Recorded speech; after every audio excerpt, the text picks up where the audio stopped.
এখনই একটা ট্রেলার দেখলাম। ট্রেলারটার নাম হচ্ছে শাস্ত্রী। মানে সোহম চক্রবর্তী একটা মুভি আসছে, মুভিটার নাম শাস্ত্রী। তো এই শাস্ত্রী মুভির ট্রেলার আমি দেখলাম। তো কেমন হয়েছে ট্রেলারটা? দেখুন, ট্রেলারটা ভালো হয়েছে, খুবই ভালো হয়েছে। এবারে এখানে যতগুলো ক্যারেক্টার ছিল, সমস্ত ক্যারেক্টার গুলো চীনা ক্যারেক্টার। আর এই ক্যারেক্টার গুলো এর আগে যতগুলো মুভি করেছে এরা এরা কিন্তু সুপার হিট মুভি দিয়েছে। ঠিক আছে, যেমন একটা ক্যারেক্টার বলি, মিঠুন চক্রবর্তী। মিঠুন চক্রবর্তীর মুভিগুলো কিন্তু অসাধারণ অসাধারণ মুভি।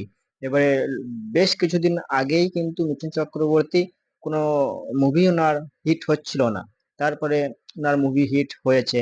উনি কিন্তু এখন বেশ কয়েকগুলো মুভি হিট করেছেন। এবারে এখানে আছে রজতব দত্ত। মিঠুন চক্রবর্তী, রজতব দত্তর মানে ওনাদের জুড়িটা, এটা এরা এই জুড়িটা কিন্তু আপনারা সবাই জানেন যে কেমন জুড়ি। এমএলএ ফাটাকেষ্ট, মিনিস্টার ফাটাকেষ্ট, তাই না, বারুদ, এই সমস্ত মুভিগুলোতে আছে এরা। এবারে আর একটা হচ্ছে দেবশ্রী রায়। মিঠুন চক্রবর্তী, দেবশ্রী রায়, এই জড়িটাও কিন্তু অসাধারণ জড়ি। এবারে এই গল্পটা শাস্তি, এই মুভির গল্পটা খুবই মানে ছোট্ট গল্প, চীনা গল্প।